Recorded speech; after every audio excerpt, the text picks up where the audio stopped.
क्या ये social media किसी की ज़िंदगी बना भी सकता है और बिगाड़ भी सकता है? कि ज़्यादातर रील्स वगैरह चल रहे, शॉर्ट वीडियो ज़्यादा चल रहे हैं। टिकटॉक भी बहुत चल रहा था लेकिन टिकटॉक तो बंद हो गया अब। अगर कोई नया बिजनेस करना चाहे तो उसका GTM go to market strategy आपके हिसाब से क्या होनी चाहिए? एक बिजनेस को स्क्रैच से स्टार्ट करके उसको मार्केट में आपको खड़ा करना है। ऑर्गेनिक चीज़ों में हमेशा टाइम लगता है। बिजनेस को ग्रो करवाना आपके नज़रिए से वो कैसे करें? तो आपको उसको एज अ ब्रांड प्रेजेंट करना चाहिए कि ये मेरी ब्रांड है। आपको इसके लिए टारगेट ऑडियंस, टारगेट कस्टमर आपके कौन से हैं वो आपको जरूर आपको देखना चाहिए। बड़े बड़े बिजनेसमैन हैं, कोई राजनेता है, कोई सेलिब्रिटी है, उनके अकाउंट कौन हैंडल करते हैं? हमारे फील्ड के अंदर हमको रिजल्ट दिखाना पड़ता है। बिना रिजल्ट के आपको कोई काम नहीं देता है। कॉन्सेप्ट पता होता है, समझ होती है तो आप काफ़ी कुछ आगे बढ़ सकते हो। इंग्लिश ही आना चाहिए तो ही आप आगे बढ़ सकते हो, ऐसा कुछ नहीं होता है। कंपटीशन के ज़माने में कोई भी बिजनेस हो, बड़ा हो या छोटा हो, उसका मार्केटिंग का बजट कितना होना चाहिए? ये जो मार्केटिंग होता है ना वो 360 डिग्री हमेशा काम करता है। डिजिटल मार्केटिंग में इतनी सारी कंपटीशन क्यों है? गूगल से पहले याहू था एक्चुअली, तो याहू के टाइम से ये सब कुछ चल रहा है। डिजिटल मार्केटिंग करना अच्छा है या ट्रेडिशनल मार्केटिंग करना अच्छा? कि सबसे पहले आइडिया स्ट्रेटेजी खुद जनरेट करो, फिर आप एआई को पूछो। ओरिजिनल जो क्रिएटर रहता है ना उसका कंपटीशन कोई नहीं कर सकता। एआई के कई सारे टूल्स हैं जो दावा करते हैं कि आपके बिजनेस की वेबसाइट वो 2 मिनट में और फ्री में बना ली। कोई भी चीज आज के दुनिया में फ्री नहीं होती है। वेबसाइट को मेंटेन करना हो तो उनके लिए कितना खर्च होता है? तो आपको एज अ डेवलपर कभी सोचना नहीं चाहिए, आपको एज अ यूजर सोचना चाहिए।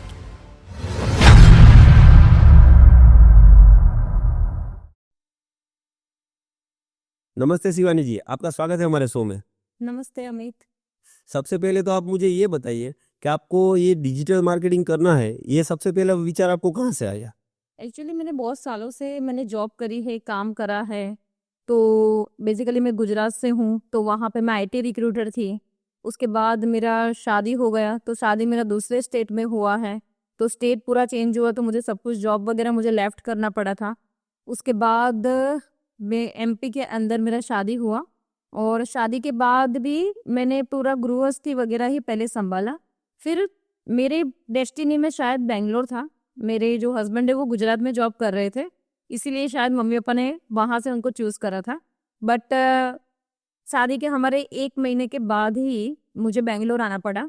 और मैं इसीलिए बोलती हूँ कि मेरी डेस्टिनी में ही बेंगलोर है एक्चुअली। तो बेंगलोर में मुझे रहना पड़ा और वहाँ पे फिर ना तो मेरी हिंदी मुझे आता था ना मुझे इंग्लिश आता था उस टाइम पे। मैं प्योर गुजराती काठियावाड़ी बैकग्राउंड से हूँ मैं। तो उस टाइम पे मेरे को थोड़ा स्ट्रगल लगा, 6 मंथ मुझे लगा। उसके बाद मैंने सोचा कि नहीं, मुझे तो यहाँ पे जॉब या कुछ तो करना पड़ेगा। तो तब मेरे हस्बैंड ने सजेस्ट करा कि आपके लिए माहौल भी पूरा नया है और पूरा यहाँ पे सब कुछ कल्चर वगैरह भी डिफरेंट है, आप थोड़ा स्कूल वगैरह में आप जॉब कर लीजिए। तो उस टाइम पे मैं किड्जी के अंदर में प्ले ग्रुप टीचर थी मैं, और वो मैंने खुद से ही ढूंढा था। तब गूगल से खुद से मैंने जॉब ढूंढा, मैंने वहाँ पे अप्लाई करा, वहाँ पे मैं सिलेक्ट भी हो गई। क्योंकि उसके पहले भी मुझे टीचिंग का थोड़ा एक्सपीरियंस था मुझे, और मुझे पसंद है, बच्चे किड्स वगैरह ज़्यादा पसंद है, पढ़ाना पसंद है उनको। फिर उसके बाद मैंने काफ़ी देर तक मैंने वो जॉब करा, 1 ईयर हो गया। लेकिन कहीं ना कहीं मेरा हार्ट जो था वो आईटी रिक्रूटर में ही था। जब मुझे लगा कि 1 साल, हाँ अभी मैं अब सेट हो गई हूँ यहाँ पे बेंगलोर में, उस टाइम पे मैंने फिर आईटी रिक्रूटर के लिए वापस अप्लाई करा। वो भी मैंने खुद से ही ढूंढा। जनरली ऐसा होता है कि आपके नेटवर्क कनेक्शन से आपको जॉब मिलता है, आप कहीं पे अप्लाई करते हो। लेकिन यहाँ पे ऐसा था, बेंगलोर में मैं अकेली थी, कोई भी नहीं था वहाँ पे, और मैंने खुद से सब कुछ करा और मैंने खुद से वापस मैंने जॉब लिया। आईटी रिक्रूटर में जॉब भी मिल गया और विदिन 10 डेज के अंदर ही मैंने बहुत सारा हायरिंग भी करा। तो मैंने वहाँ पे ही अचीव कर लिया कि हाँ, मैं बेंगलोर में भी बहुत कुछ कर सकती हूँ। तो मेरे जो जॉब वाले वहाँ पे जो सर वगैरह थे, मैडम थी, वो भी खुद बोले कि आपने 10 डेज अभी हुए हैं आपको जॉब के अंदर, लेकिन आपने हायरिंग बहुत अच्छे से कर ली आपने। यानी उस टाइम पे मुझे ये भी लगा कि लैंग्वेज इतना मैटर नहीं करता है, कि आपको इंग्लिश ही आना चाहिए तो ही आप आगे बढ़ सकते हैं, ऐसा कुछ नहीं होता है। अगर आपको कॉन्सेप्ट पता होता है, समझ होती है, तो आप काफ़ी कुछ आगे बढ़ सकते हो आप। उसके बाद फिर मुझे कंसीव हुआ, बेबी मेरा बेटा हुआ मुझे। तो 3 ईयर तक तो मैंने कुछ भी नहीं करा। फिर उसकी ही पूरी परवरिश में ध्यान रखा, क्योंकि हम न्यूक्लियर फैमिली है वहाँ पे बेंगलोर में। पूरा उस पर ध्यान दिया, क्योंकि उसका ग्रोथ भी ज़रूरी है, अकेला मेरा ग्रोथ होए वो ज़रूरी नहीं है। राइट, उस मेरे साथ साथ उसका ग्रोथ भी होना चाहिए साथ में। फिर उसके बाद मैंने कहीं ना कहीं मैं व्हाट्सअप में क्लोथ का बिजनेस में करती थी, यानी like Meesho type actually. But मेरे हस्बैंड मुझे बोले एक्चुअली कि आप क्यों ये बिजनेस कर रहे हो, ऐसा आपने एचआर करा है, ये करा है, तो आपको कुछ कंपनी में करो अगर करना ही है तो ऐसा।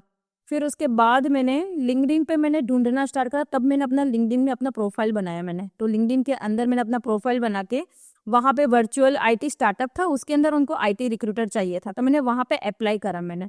तो वहाँ पे मैंने अप्लाई करके वहाँ से मैं सिलेक्ट हो गई। और उनके जो आईटी स्टार्टअप था वो website design, logo design, graphics and social media, बहुत कम था उस टाइम पे सोशल मीडिया तो, लेकिन कुछ हद तक जिसे बोलते हैं कि लिंक्डइन वगैरह वहाँ पे ज़्यादा चलता था उस टाइम पे।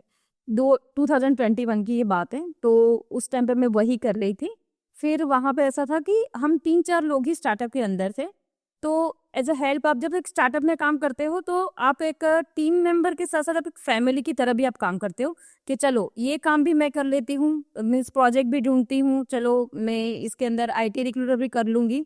तो उस टाइम पे मुझे उतना पता नहीं था प्रोजेक्ट वगैरह कहाँ से आते हैं, वेबसाइट डिज़ाइनिंग क्या होता है, लोगो डिज़ाइनिंग वगैरह क्या होता है।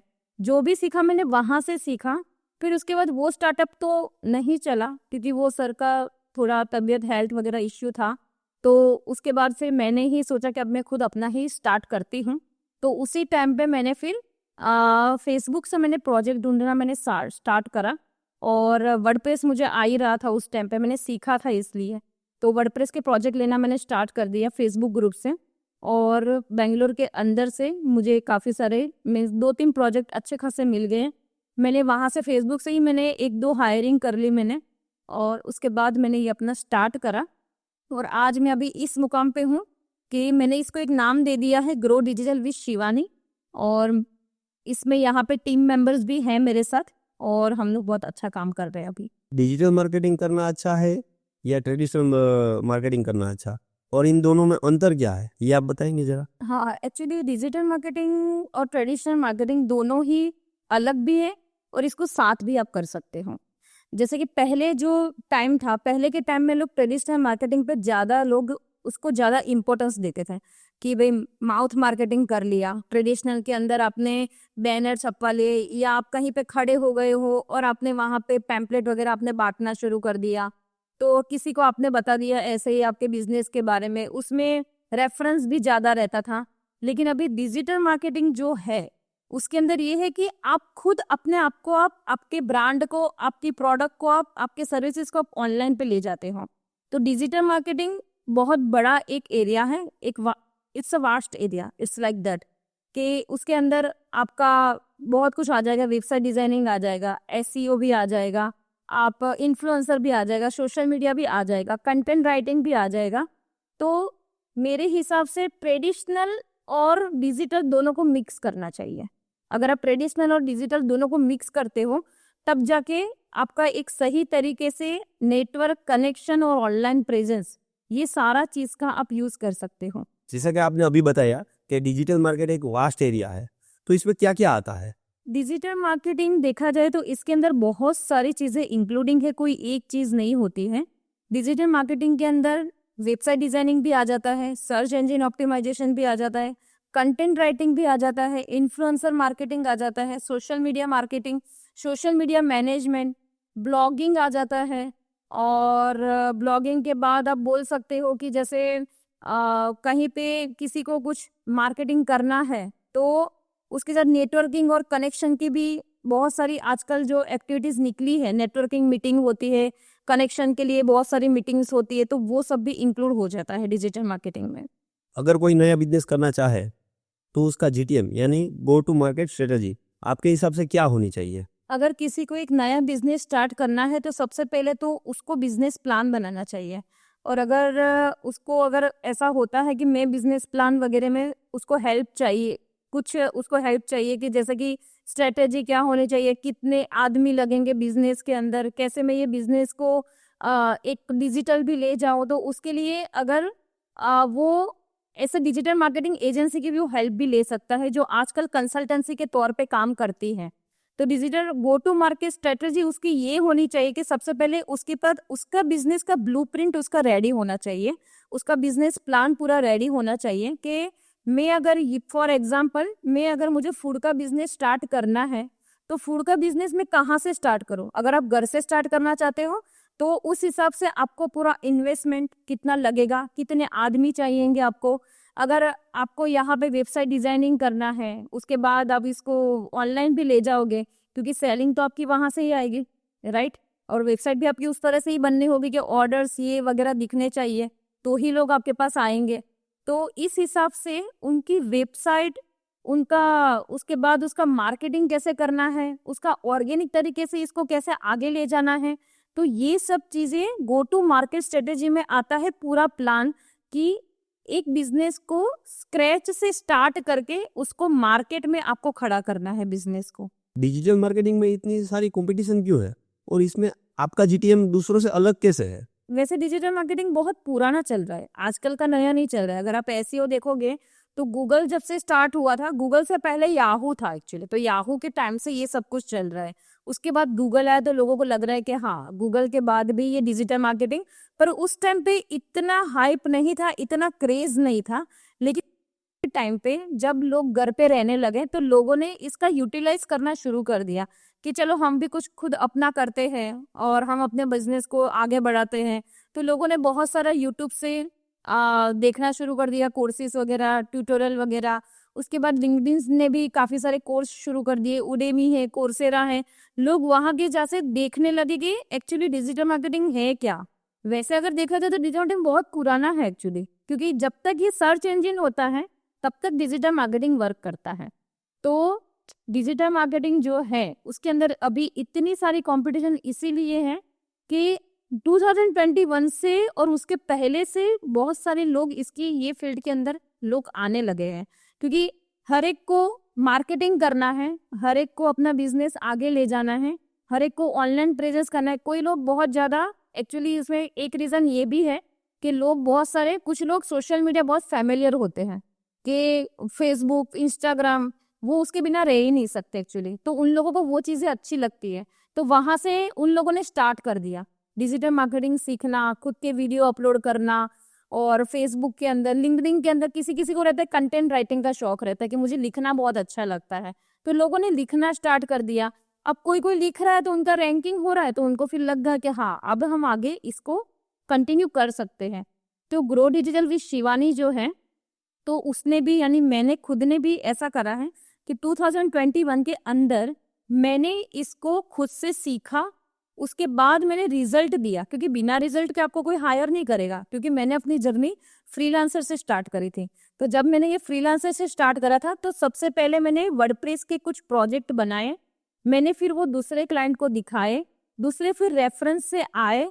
और उस टाइम पे मेरा इन्वॉल्वमेंट फुल रहता था। डिजाइनिंग करना एक नहीं होता है, लेकिन एक क्लाइंट को सही गाइड करना रहता है कि एक्चुअली आपको वेबसाइट में कितनी कुछ चीजें चाहिए, कितना आपको आपके वेबसाइट में लगाना है, कितना कंटेंट चाहिए और क्या क्या फीचर्स लगाएंगे हम लोग, कितना इसको पब्लिकली यूजर फ्रेंडली बनाएंगे इसको हम। क्योंकि मेनली क्या होता है, जब आप वेबसाइट डेवलप वगैरह करते हो ना, तो आपको एज अ डेवलपर कभी सोचना नहीं चाहिए, आपको एज अ यूजर सोचना चाहिए बनाने के टाइम पे कि मैं एक यूजर हूँ। फॉर एग्जाम्पल, अब मुझे क्लाइंट की वेबसाइट बनानी है तो मैं एज अ डेवलपर नहीं सोचूंगी, मैं यूजर की तरह सोचूंगी कि इसको मैं यूजर फ्रेंडली कैसे बनाऊं। अगर यूजर फ्रेंडली होगी तो विजिटर जो आता है वेबसाइट के अंदर, तो कहीं ना कहीं वो कुछ लेके जाए, कहीं ना कहीं इसको कुछ फायदा मिलना चाहिए। जो मैं वेबसाइट बना रही हूँ जिसके लिए, तो ये फायदा उसको होना चाहिए। तो मेरा GTM go to market strategy यही था, ये मिस अभी भी है कि हमारे फील्ड के अंदर हमको रिजल्ट दिखाना पड़ता है। रिजल्ट, बिना रिजल्ट के आपको कोई काम नहीं देता है। तो मैंने वेबसाइट डिजाइनिंग में रिजल्ट दिया, उसके बाद मैंने एसईओ में मैंने रिजल्ट दिया कि रैंकिंग हुआ ऑन पेज करके। उसके बाद मेरा खुद का जो आर्टिकल है ब्रांडिंग 2025, अगर आप सर्च करोगे तो वो खुद ईईओ के अंदर आ रहा है अभी। उसके बाद अभी सोशल मीडिया के अंदर जो मैं ऑर्गेनिक ग्रो करा रही हूँ, उसके अंदर भी मैंने रिजल्ट लाया, इंस्टाग्राम के अंदर। तो यहाँ पे मेरा जीटीएम बस यही है कि मुझे रिजल्ट देना है, सही काम करना है, क्लाइंट को दिखाना है और काम लेना है। तो इस हिसाब से आज के टाइम पे सोशल मीडिया का इतना क्रेज है, उसको ध्यान में रखते हुए बिजनेस को ग्रो करवाना हो, आपके नजरिए से वो कैसे करें? यानी सोशल मीडिया के अगर आपको बिजनेस ग्रो करवाना हो तो मैं रैंडमली आपको नहीं बता सकती ऐसा कि ये अपन कर लेते, चलो ये कर लेते, लेकिन हर एक बिजनेस की नीश के हिसाब से मैं जाऊंगी, क्योंकि आज की डेट में भी मैं क्लाइंट का जो बिजनेस होता है ना उसके हिसाब से ही मैं चलती हूँ।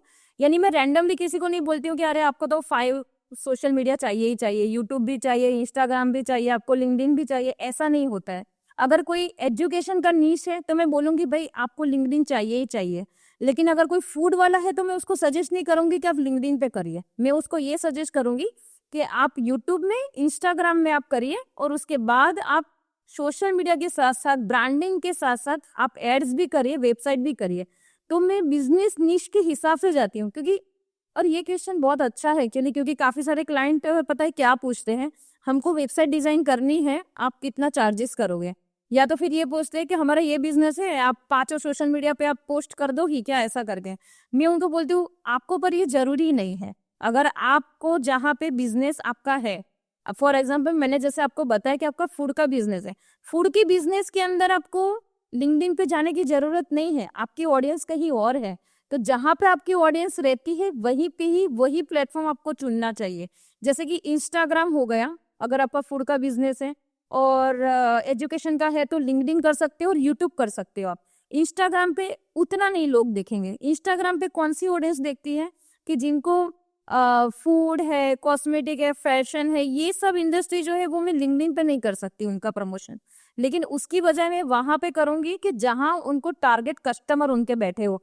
हमेशा आपको इसके लिए टारगेट ऑडियंस, टारगेट कस्टमर आपके कौन से हैं वो आपको जरूर आपको देखना चाहिए। आपकी वेबसाइट देखी मैंने, ग्रो डिजिटल विद शिवानी, वो दूसरी वेबसाइट से कुछ अलग थी, यूनिक थी, उसका रीजन क्या है? उसका रीज़न यही है कि मैंने अपनी वेबसाइट को डिजिटल मार्केटिंग की जो एक वेबसाइट रहती है उससे थोड़ा सा अलग रखा है, क्योंकि मैंने एक ब्रांड को टच दिया है वहाँ पे, कि जहाँ पे मैंने ऐसा प्रेजेंट करा है कि मुझे अपने ब्रांड के अंदर ट्रेडिशनल प्लस मॉडर्न दोनों चीज़ मुझे चाहिए। अकेला ट्रेडिशनल होगा तो भी वो सही नहीं रहेगा, लेकिन ट्रेडिशनल के साथ मॉडर्न प्लस ट्रेंडिंग अगर आपकी वेबसाइट इस तरह से होती है तो वो एक ब्रांड कहलाती है। तो आपने जैसे मेरी वेबसाइट में देखा होगा कि एक तरफ मैंने गुजरात रखा है बैनर के अंदर, एक तरफ मैंने कर्नाटक का रखा है, तो ये मेरे हार्ट के बहुत नजदीक है, बिकॉज ऑफ मैं गुजरात से पूरा ट्रांसफर हुई कर्नाटका के अंदर। तो इसके लिए मैं ऐसा मानती हूँ कि आप जब आपकी कोई वेबसाइट बनाते हो तो आपको उसको एज अ ब्रांड प्रेजेंट करना चाहिए कि ये मेरी ब्रांड है।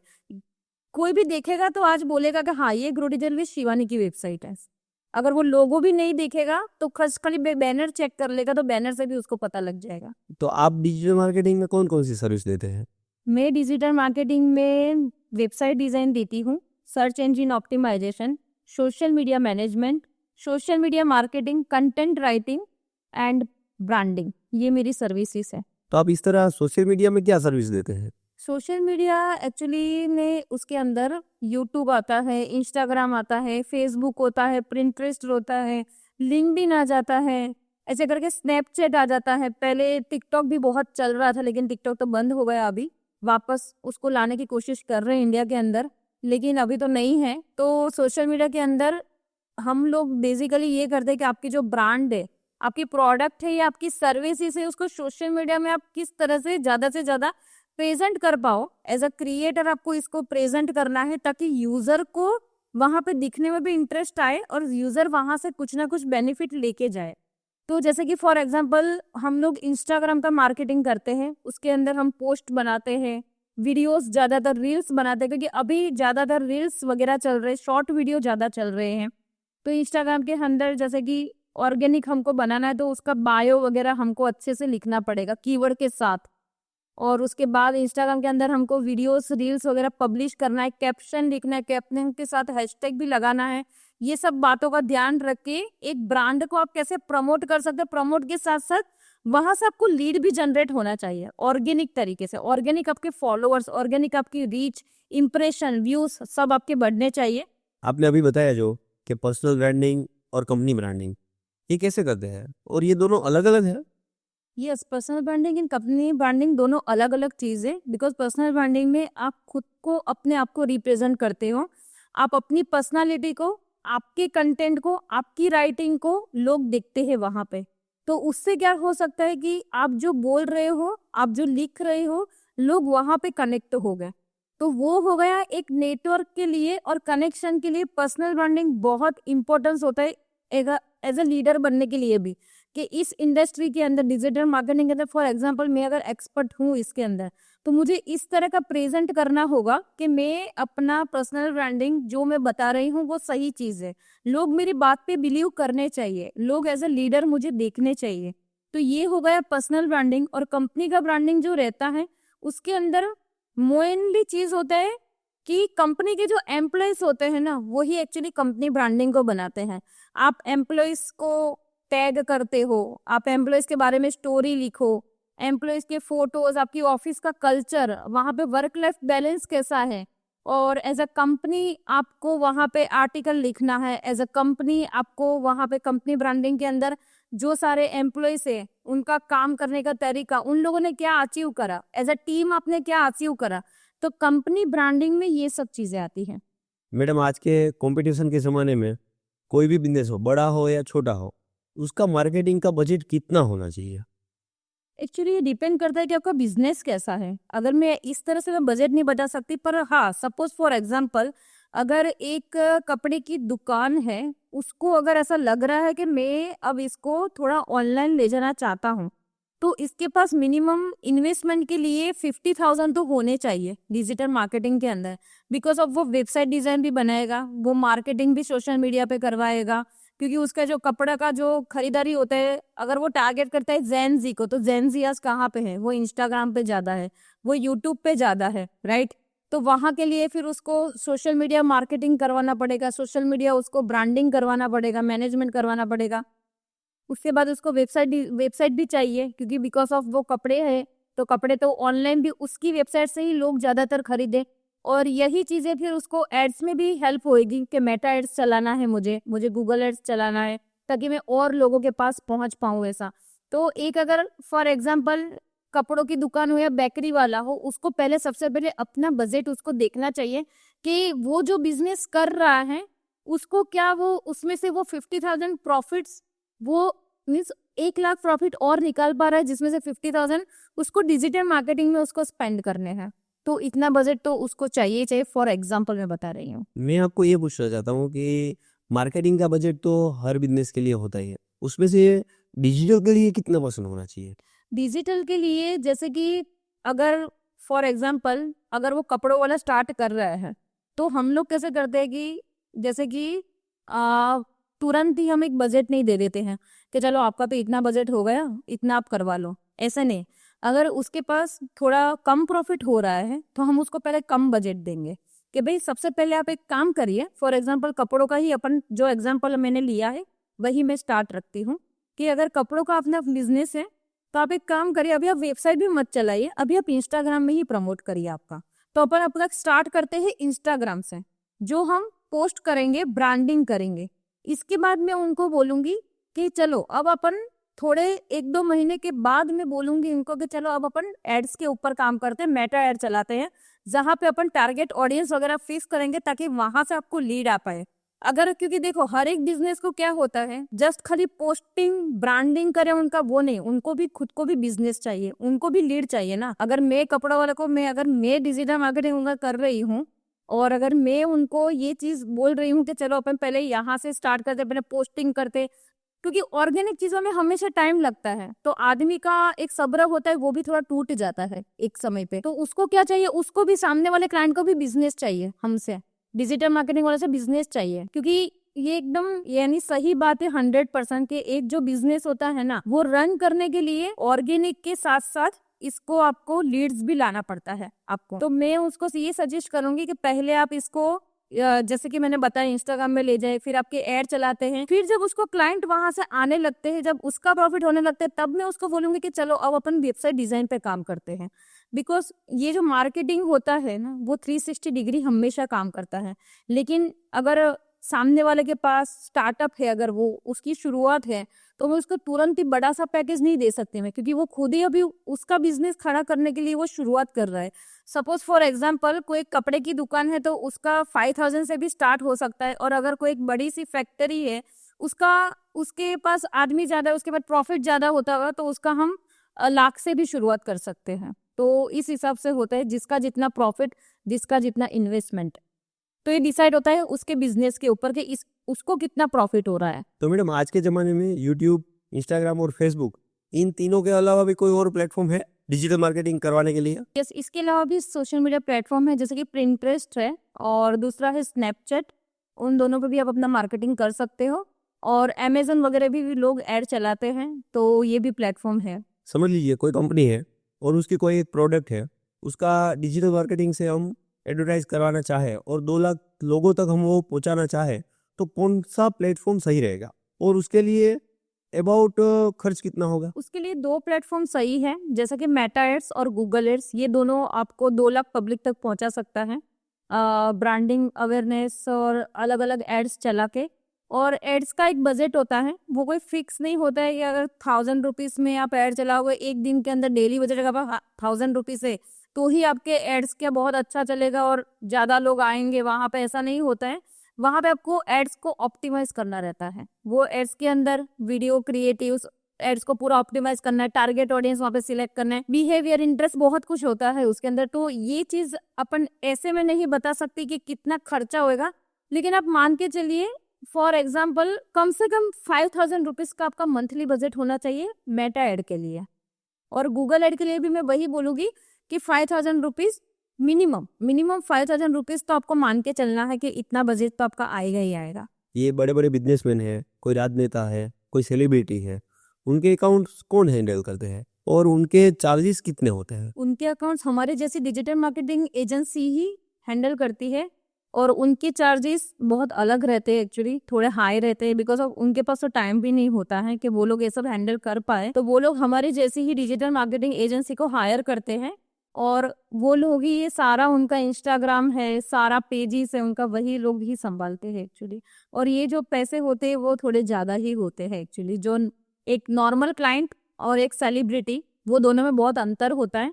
तो सेलिब्रिटी आप मान लीजिए कि 1 लाख भी वो दे सकते हैं जस्ट खाली इंस्टाग्राम हैंडल के लिए, वो इतना भी वो पे करता है। ये पर मंथ होता है? Yes, per month 1 lakh. मैंने तो ये मिनिमम बताया है, अगर इससे जाए तो और भी आगे बहुत कुछ हो सकता है एक्चुअली। मान लो किसी को डिजिटल एजेंसी शुरू करनी हो, तो उसके लिए उसका बजट कितना होना चाहिए और उसके पास टूल कितने होने चाहिए? डिजिटल मार्केटिंग एजेंसी अगर शुरू करनी है तो सबसे पहले तो उसके पास अच्छा खासा नॉलेज होना चाहिए, दूसरा उसके पास स्ट्रेटेजीज होनी चाहिए, और तीसरा ये है कि वो घर बैठे भी स्टार्ट कर सकता है, और घर बैठे भी आप रिमोट टीम भी चला सकते हो, और घर बैठे ही आप क्लाइंट वगैरह ले सकते हो, क्योंकि काफ़ी सारे लीड जनरेशन के काफ़ी सारे टूल हैं डिफरेंट। मैं अभी उतने नाम नहीं दे सकती बिकॉज हम लोग भी यूज़ करते हैं।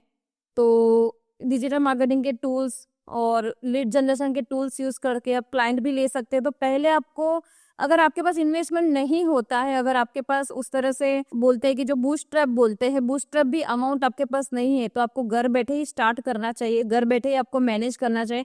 जैसे मैं खुद हूँ, मैं खुद घर बैठे ही मैनेज करती हूँ, मेरी रिमोट टीम भी है, हम सब लोग बहुत अच्छे से काम करते हैं, और इसके अंदर अभी मुझे इन्वेस्टमेंट की जरूरत उतनी नहीं लग रही है, लेकिन हाँ फिर भी मैं भी इन्वेस्ट कर रही हूँ इन्फ्लुएंसर के अंदर, ताकि मेरी ब्रांड लोगों को पता चले।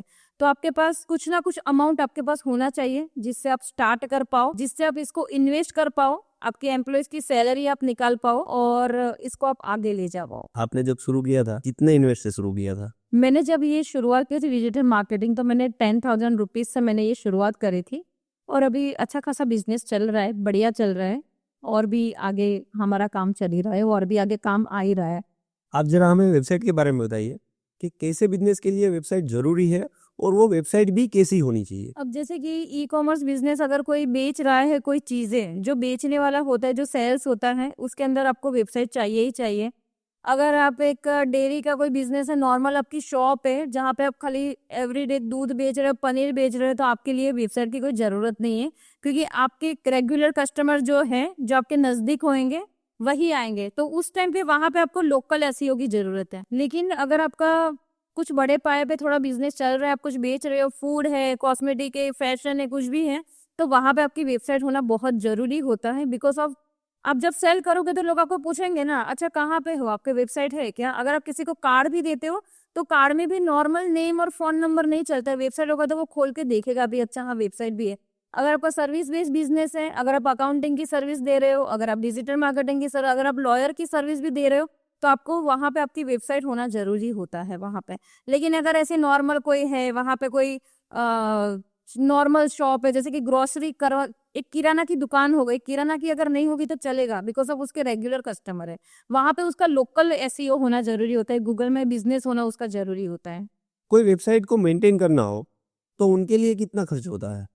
वेबसाइट मेंटेन के लिए 5000 से स्टार्ट होके 5 लाख भी हो सकता है, क्योंकि वेबसाइट मेंटेनेंस के अंदर उसको रेगुलर अपडेट करना रहता है, उसको रेगुलर कंटेंट अपलोड करना रहता है, थीम्स वगैरह देखना पड़ता है, फोटोज वगैरह देखना पड़ता है, कंटेंट चेंज रहता है, बहुत कुछ उसके अंदर मेंटेन की सिक्योरिटी भी होती है उसके अंदर, कि सिक्योरिटी वेबसाइट की कितनी है वो भी मेंटेन रखनी पड़ती है।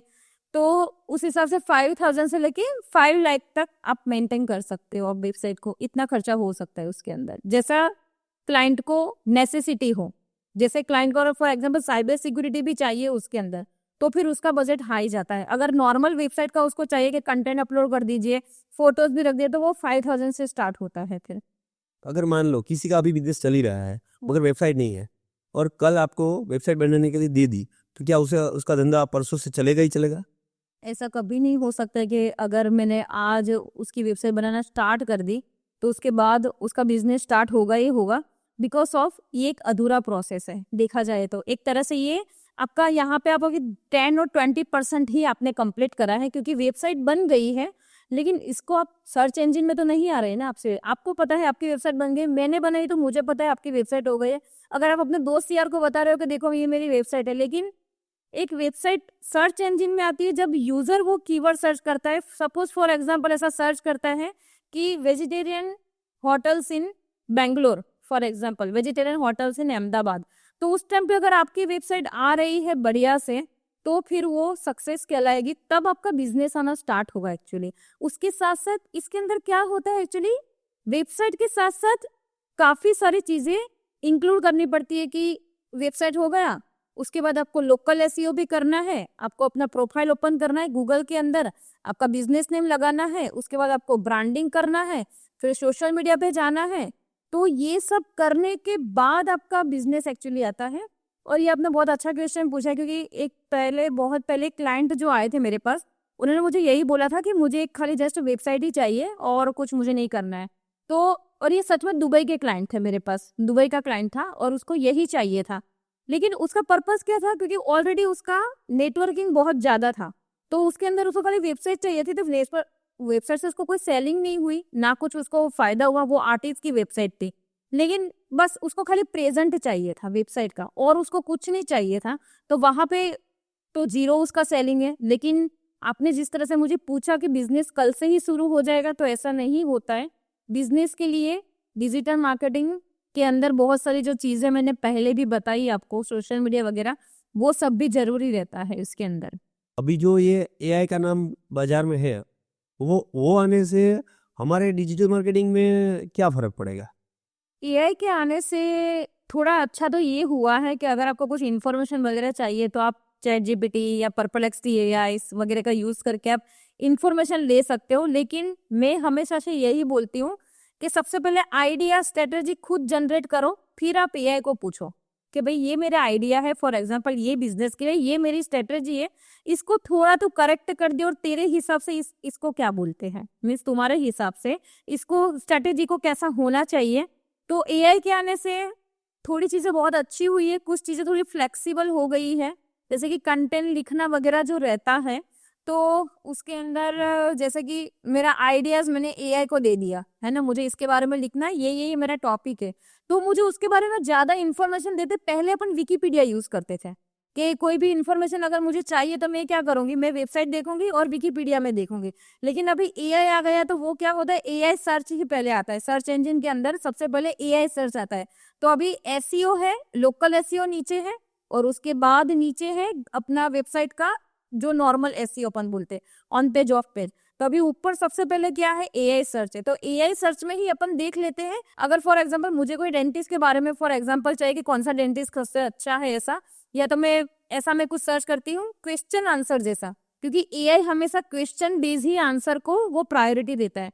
मैं अगर ऐसा होता है कि मुझे दांतों को अच्छा रखने के लिए मुझे क्या करना चाहिए, तो वहां पे जितने भी लोगों ने कुछ भी आर्टिकल लिखा होगा, कुछ भी वहां पे ब्लॉग लिखा होगा, या किसी कंपनी ने कुछ ब्लॉग लिखा होगा डेंटिस्ट लोगों ने, तो उसका वहां पे आ जाएगा एआई सर्च में। तो मैं नीचे जाऊंगी ही नहीं ना, मैं लोकल एसईओ और नीचे मैं वेबसाइट देखने नहीं जाऊंगी ना, मैं एआई सर्च देखूंगी।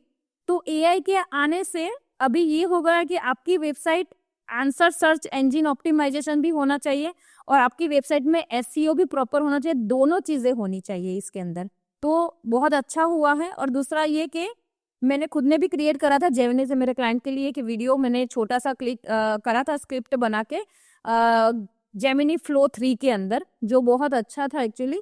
और पर वो प्रोडक्ट बेस के लिए बहुत अच्छा है। अगर आपको एआई यूज करना है, तो अगर कोई फॉर एग्जांपल है हेयर के लिए कोई प्रोडक्ट है या कोई कॉस्मेटिक प्रोडक्ट है, तो उसके अंदर आप प्रोडक्ट बेस्ड वीडियो बनाने के लिए आप एआई का यूज कर सकते हो।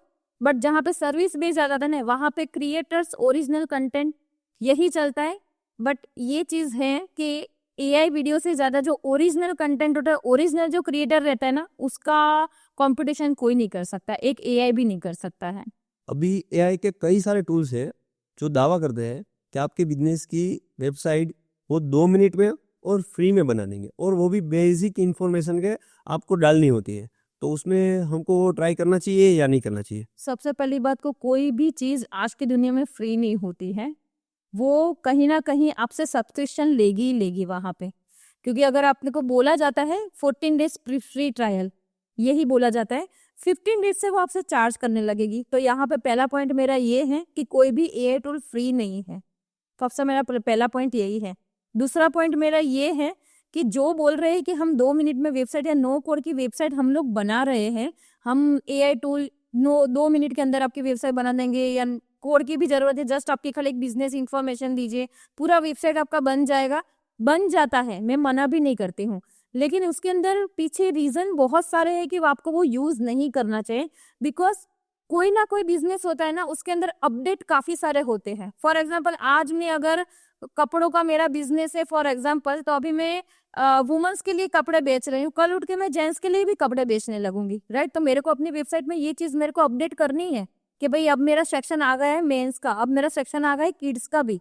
लेकिन इसके अंदर फिर क्या होगा कि जो एआई टूल है ना, वो रेडीमेड टेम्पलेट जैसा ही होता है। अगर आपने अंदर कुछ चेंजेस करा, तो आपको स्क्रैच से वापस से नया बनाना पड़ेगा। एक ये रीजन है। दूसरा मेरा कि उसको नहीं यूज करना चाहिए। और तीसरा रीजन है कि ये जो एआई टूल होते हैं ना, वो एक नॉर्मल स्टार्टअप या नॉर्मल जो बिजनेसमैन होता है ना, वो अफोर्ड नहीं कर सकता है इसको कभी भी, क्योंकि इसके मंथली सब्सक्रिप्शन ही बहुत हाई होते हैं। और चौथी चीज ये होती है, जो एक ह्यूमन, जो एक डेवलपर होता है ना, वो डेवलपर को आप बोल सकते हो कल उठ के कि भाई ये चेंजेस करना है, तो वो कोडिंग लगा के भी वो चेंजेस कर सकता है। लेकिन एआई टूल्स के अंदर ये हो रहा है कि वो आपको चेंज करने के लिए उतना आपको कस्टमाइजेशन नहीं देगा वहां पे। लेकिन फिर भी मैं ऐसा बोलूंगी, फॉर एग्जांपल अगर कोई स्टार्टअप अभी शुरू ही हुआ है, तो वो जस्ट खाली वेबसाइट प्रेजेंट के लिए, जैसे गूगल ने पहले करा था, गूगल की वेबसाइट बनती थी फ्री के अंदर, तो लोग बनाते थे। मैंने खुद ने भी ट्राई करा है, मैंने खुद ने भी उसके अंदर बनाया था गूगल का वेबसाइट। तो वैसे ही वो लोग नॉर्मल एक जस्ट खाली वेबसाइट प्रेजेंट के लिए बना सकते हैं। आगे आगे जैसे उनका बिजनेस ग्रो होता है, तो उनको एक्चुअली ट्रांसफर कर लेना चाहिए अपनी वेबसाइट को, कोई डेवलपर के पास ही उसको बनाना चाहिए, कोई एजेंसी के पास ही उनको जाना चाहिए। कोई ऑर्गेनिक स्टोर है, अभी अभी शुरू हुआ है, और उसको अपना धंधा जीरो से बढ़ाना हो, तो उसके लिए सोशल मीडिया क्या हेल्प करेगा? यस, एक्चुअली अगर इसका बिजनेस इसको जीरो से अगर आगे बढ़ाना है, तो सोशल मीडिया उसके लिए बहुत अच्छा हेल्पफुल हो सकता है। जैसे कि उसको वहाँ पे वो अपना प्रमोट कर सकता है अपनी प्रोडक्ट सारी सोशल मीडिया पे, वहाँ से वो लीड जनरेट भी कर सकता है, और वहाँ पे वो एड्स वगैरह चला के भी वो अच्छा खासा बिजनेस अपना ग्रो कर सकता है, और ब्रांड अवेयरनेस भी वो कर सकता है। तो मैडम, क्या ये सोशल मीडिया किसी की जिंदगी बना भी सकता है और बिगाड़ भी सकता है? ये एकदम सही क्वेश्चन पूछा है, बहुत अच्छा क्वेश्चन लगा एक्चुअली मुझे। बिकॉज ऑफ सोशल मीडिया जो एक ऐसी चीज है कि ये आपको ऊपर भी पहुंचा सकता है, आपको नीचे भी ला सकता है। तो आप किस तरह से ब्रांडिंग कर रहे हो, किस तरह से आप वीडियो पब्लिश कर रहे हो, किस तरह से आप कैप्शन, हैशटैग, सब कुछ आप इसको बहुत आपको ध्यान से आपको करना पड़ता है। और दूसरी चीज ये भी है कि सोशल मीडिया आप अपना अकाउंट हैंडल करना हर लोगों को नहीं दे सकते। जहाँ पे आपको ट्रस्ट होगा, जहाँ पे आपको ऑथेंटिसिटी आएगी, वहीं पे ही आप ये चीज दोगे। तो सोशल मीडिया जो है वो अगर उसकी ज़्यादा बहुत बोलते हैं कि अगर कुछ ज़्यादा ही आपको उसकी लत लग जाती है तो ये आपके लिए बुरा भी साबित हो सकता है। तो सोशल मीडिया का यूज़ करना चाहिए, लेकिन मिनिमम उसका यूज़ करना चाहिए। तो आप हमें कुछ एग्जांपल दे सकते हैं कि जिसकी सर्विस आपने की हो और वो बिजनेस एकदम से ग्रो हो गए हो? यस, ऐसे है मेरे पास एग्जाम्पल। एकदम से तो ग्रो नहीं हुए क्योंकि वो सारे ऑर्गेनिक रिजल्ट थे, तो 2-3 महीने के बाद वो ऑटोमेटिक ग्रो हो गए हैं। मैं उनका नाम नहीं बता सकती, पर्सनल रीजन से, लेकिन अच्छा खासा उनका बिजनेस हुआ है और अच्छे खासे व्यूज सब बढ़ा है, सब्सक्राइबर बढ़े हैं। तो ऐसे है मेरे पास। अभी सबसे ज्यादा क्या चलते हैं? सबसे ज़्यादा इंस्टाग्राम बहुत अच्छा चल रहा है, साथ में लिंक्डइन बहुत अच्छा चल रहा है। लिंक्डइन पे लोग पहले खाली जॉब ही सर्च कर रहे थे 2013-14 के अंदर, लेकिन अभी 17 के बाद और आई थिंक 21 के बाद, तो उस टाइम के बाद लोग वहाँ पे पर्सनल ब्रांडिंग भी बहुत ज़्यादा करते हैं, पर्सनल स्टोरीज भी वहाँ पे शेयर करते हैं। तो अभी जैसे बूमिंग बोला जाता है तो लिंक्डइन है, इंस्टाग्राम है और मेटा एड्स है। मेटा एड्स पे अभी काफ़ी सारे लोगों को रिजल्ट भी बहुत अच्छा मिल रहा है और मेटा ने कुछ अपने हाथों में ही पूरा, उसने भी एआई लगाया है उसके अंदर, उसके एड्स के अंदर। तो सब कुछ वो क्या बोलते हैं कि ऑप्टिमाइज उतना करने की भी ज़रूरत नहीं होती है, मेटा ही पूरा आपका हैंडल कर सकता है एड्स वगैरह। नो डाउट हम मीन्स की जो एजेंसियाँ रहती है वो ये एड्स वगैरह चलाती है, सब कुछ ऑप्टिमाइज करती है, लेकिन अभी मेटा एड्स, इंस्टाग्राम, लिंक्डइन, ये अभी मुझे सबसे ज़्यादा ये लग रहा है। यूट्यूब भी है अभी, नो डाउट, लेकिन यूट्यूब के अंदर शॉर्ट्स ज़्यादा चल रहे हैं, लॉन्ग वीडियो उतना नहीं।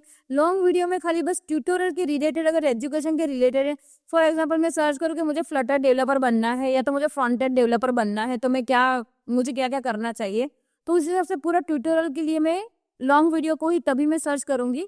लेकिन अभी एआई भी आ गया है, एआई मार्केट में है, तो एआई से भी काफ़ी सारी इन्फॉर्मेशन मिल जाती है, वहाँ से भी वो भी वीडियो सजेस्ट करता है या वो भी कुछ ब्लॉग या कंटेंट कुछ सजेस्ट, लेटेस्ट इन्फॉर्मेशन वो सर्च कर दे देता है। तो अभी मार्केट में ये सब एकदम ट्रेंडिंग है और अभी सबसे ज़्यादा चल रहा है वीडियो और रील्स ज़्यादा चल रहे हैं। कोरेसल उसके बाद चल रहा है, कैरोसल जो बोलते हैं वो। सिंगल पोस्ट का भी उतना भी इम्पोर्टेंस नहीं रहा है जो पहले था एक्चुअली। तो ये अभी 2025 में ट्रेंडिंग यही चल रहा है। थैंक यू शिवानी जी, आज आपसे मिलकर बहुत अच्छा लगा। मेरे बहुत सारे डाउट्स और जो थे डिजिटल मार्केटिंग के ऊपर, वो सारे आज आपने क्लियर कर दिए। इसके लिए आपका और एक बार थैंक यू। मुझे भी आज बहुत अच्छा लगा एक्चुअली, क्योंकि आपने कुछ क्वेश्चन बहुत अच्छे पूछे और मुझे बस हमेशा यही रहता है कि डिजिटल मार्केटिंग के बारे में दर्शकों को सही ज्ञान होना बहुत ज़रूरी होता है, ताकि एक सर्विसेज जब वो लोग लेते हैं तो लेने से पहले वो एजुकेट होना चाहिए। और मैं भी हमेशा यही ट्राई करती हूँ कि मेरा जो क्लाइंट रहता है वो क्लाइंट को मैं पूरा एजुकेट करती हूँ एक्चुअली। तो आज मुझे बहुत अच्छा लगा आपके स्टूडियो पे आके। अगेन ऐसा कुछ आगे होगा तो मैं और भी आऊँगी आपके स्टूडियो पे। थैंक यू मैम, इतना कीमती सारा समय हमको देने के लिए।